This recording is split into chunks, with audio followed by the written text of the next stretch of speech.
Welcome to Randy's Old Time Radio Shows. Step back with us into the classroom radios of 1950, when the University of Minnesota's Minnesota School of the Air brought children tales both classic and curious. Today's story comes from the series Old Tales and New, a short drama meant to spark imagination while teaching a lesson. Now, settle in, let the dial carry you back, and enjoy the show just as students did more than 70 years ago. Old Tales and New, The Lost Puppy, E-101, December 18th, 1950.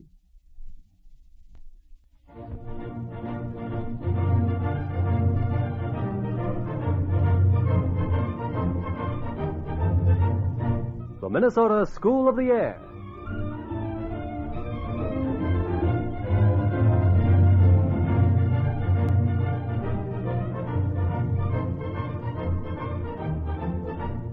The Minnesota School of the Air presents Old Tales and New, a tape-transcribed program for the primary grades.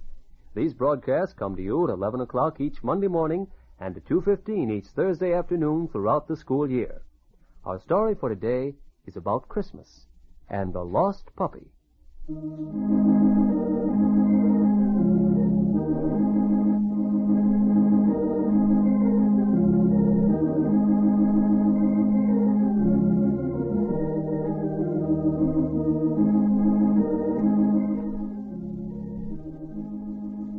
I give you greetings, young friends. I have a story to tell you, one that has been handed from father to son in my family for almost 2,000 years. And at Christmas, all the children gather at my knee, and I tell them how it happened.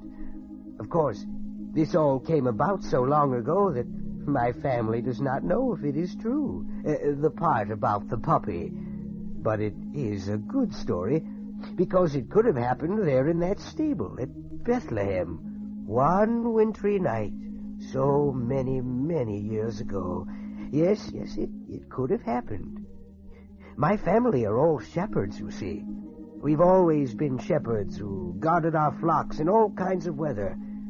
Well, it seems that these early relatives of mine were guarding their sheep one night in the hills beyond Bethlehem in the land of Judea.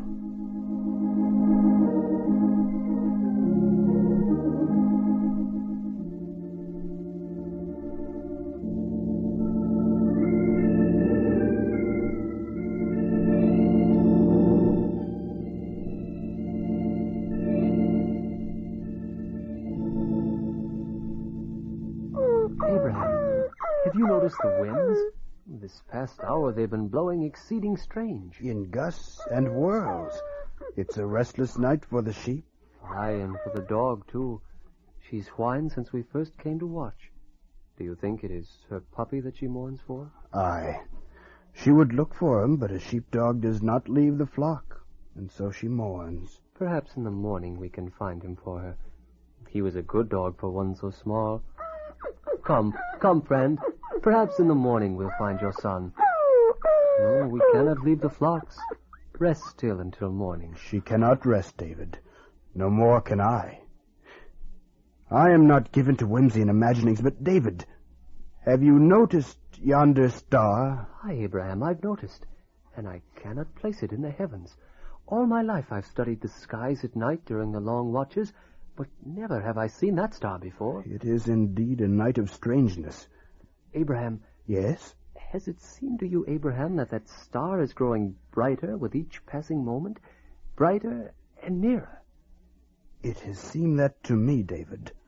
But I thought it an idleness of my mind to suppose a star would come nearer and grow brighter. The wind is chill, and then the next gust is warm and gentle as a spring day. It blows from Bethlehem over yonder. Quiet, friend, quiet. David and I will look for the little lost one in the morning. The night upsets her, too. The sheep are also restless. Let us walk among the sheep to quiet them. Come, David. Come, friend. The sheep quiet when you walk among them, too. Come. In the morning we will look for the small one.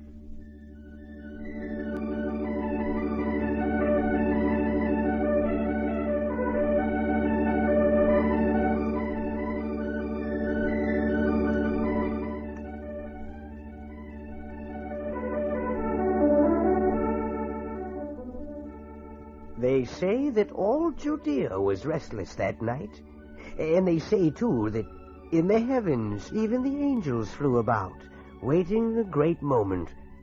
But the star did come nearer and shone brighter, and at last it stopped and brightened almost blindingly over a small stable behind an inn, looking on a small courtyard.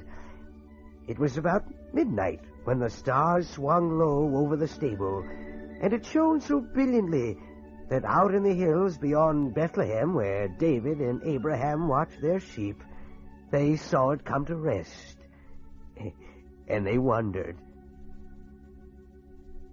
Never have I seen such a thing. Nor I, David. It seems to hold its breath there so low over the city. My eyes cannot look upon it for the brightness. Abraham. Yes, David?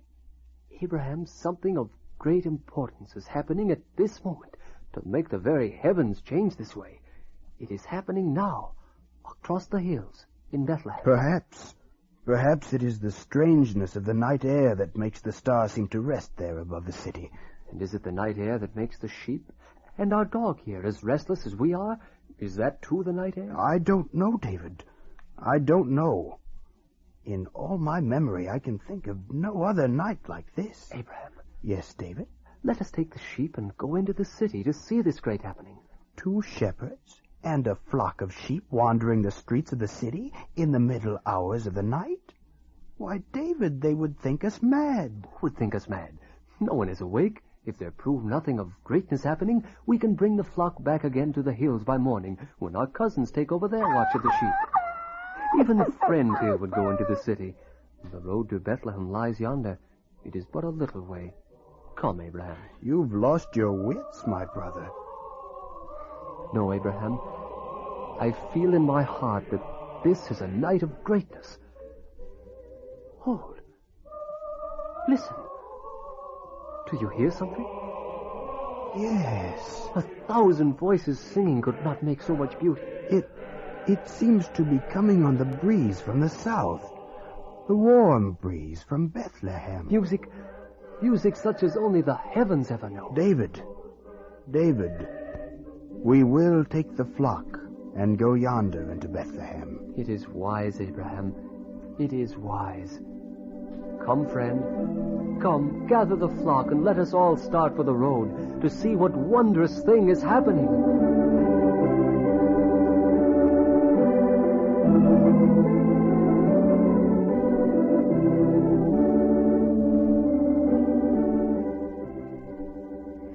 I'm an old shepherd, and it has been many, many years since my grandfather told this story to me, but I have never forgotten this part of it for an instant. The shepherds all knew the old stable behind the inn. Sometimes they left their flocks in the courtyard on market days, and the old stable always had a few animals in it, a cow perhaps, a horse or two, some chickens. Well, this night, too, there were animals in the stable, a horse, a cow, and a donkey. But they were not the usual scuffed and ragged-looking animals.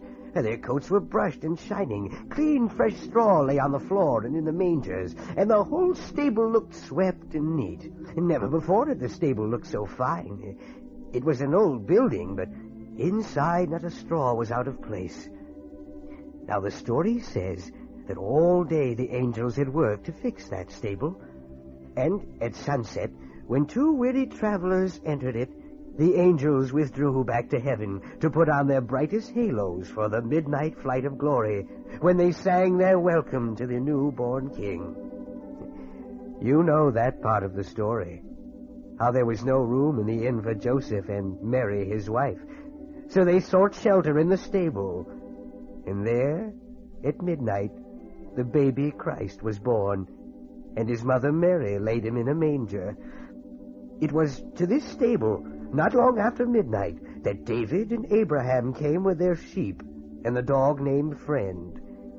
And there on their knees they adored their king, while overhead angels sang, and the stars shone, and all the world held its breath in wonder. Abraham.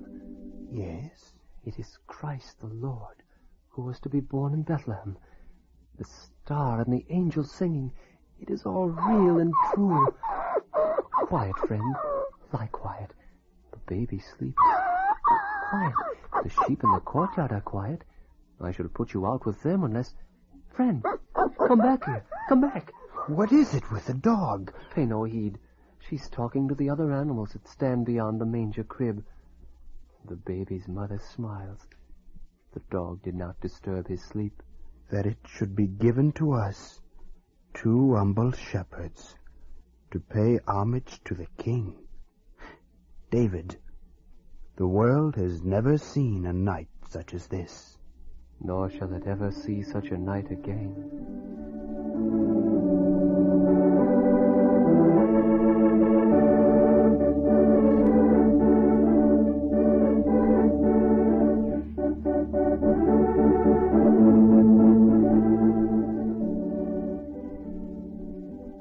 And as they knelt there, there came a tugging on David's cloak. He looked and saw that friend had found her puppy hiding away and brought him back. And David picked the puppy up to warm him in his arms and keep him quiet, while friend lay proud and happy now in the straw beside them. Now, the puppy was not brushed and handsome as all the other animals. He'd crept into the stable looking for rest after the angels had finished their work. And they say the angels, when they saw the bedraggled puppy in the presence of the king, wished the puppy anywhere but there. And then the baby awoke. His mother picked him up, and at that, the puppy scrambled out of David's arms and scampered across the floor to the mother and the child. The puppy'd never seen a baby before. The mother smiled and held up her son so he could see the little dog. And then the baby smiled. And it seemed, or so the story says, it seemed that when the baby smiled, that small and dirty puppy became very, very beautiful indeed.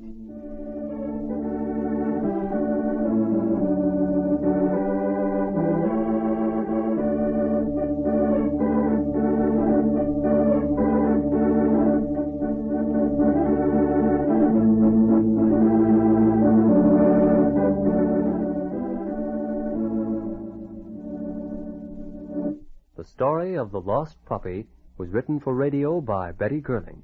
In the cast were Irv Fink, Jerry Allen, and Al Powers. Our engineer was Larry Larson, sound by D. Scheinblum, music by Marlene Forsberg.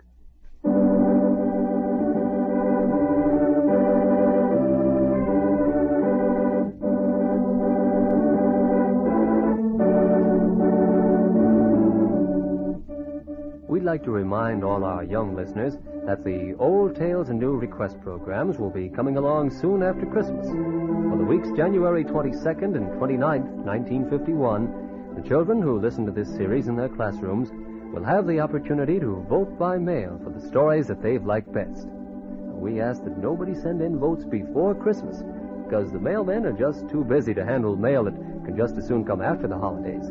But you can be thinking about your favorites and remembering that after Christmas, each boy and girl has the chance to vote for the story he liked best. The 2 winning stories will be broadcast on our Children's Choice programs, January 22nd and January 29th.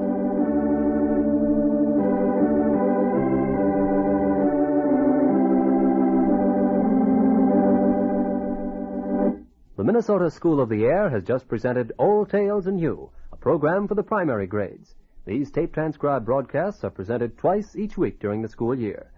Old Tales and New will next be heard Monday, January 8th at 11 o'clock and Thursday, January 11th at 2:15. Our story then, The Sleeping Beauty. Until next year, all of us here join together in wishing each of you a very Merry Christmas and a happy, peaceful New Year. Your announcer has been Alan Hart.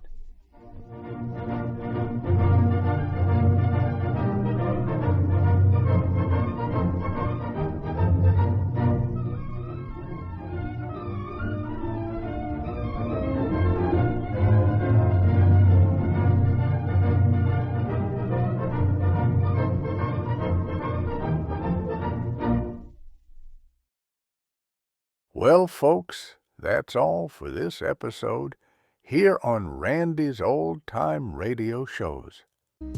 Now, bringing these golden oldies back to life takes no small amount of time and effort from our good friend Randy, cleaning up the audio, converting the files, and making sure each show has the best audio possible. If you've enjoyed the program and you'd like to help keep these classics on the airwaves night after night, why not consider a small donation? Every penny goes straight to supporting Randy's work and helping this channel stay on the air. You'll find the links down in the description below. And for those of you kind souls who've already given, Randy tips his fedora to you. Your support truly keeps this old radio spirit alive. Thanks ever so much. And until next time, keep those dials tuned and keep the memories rolling.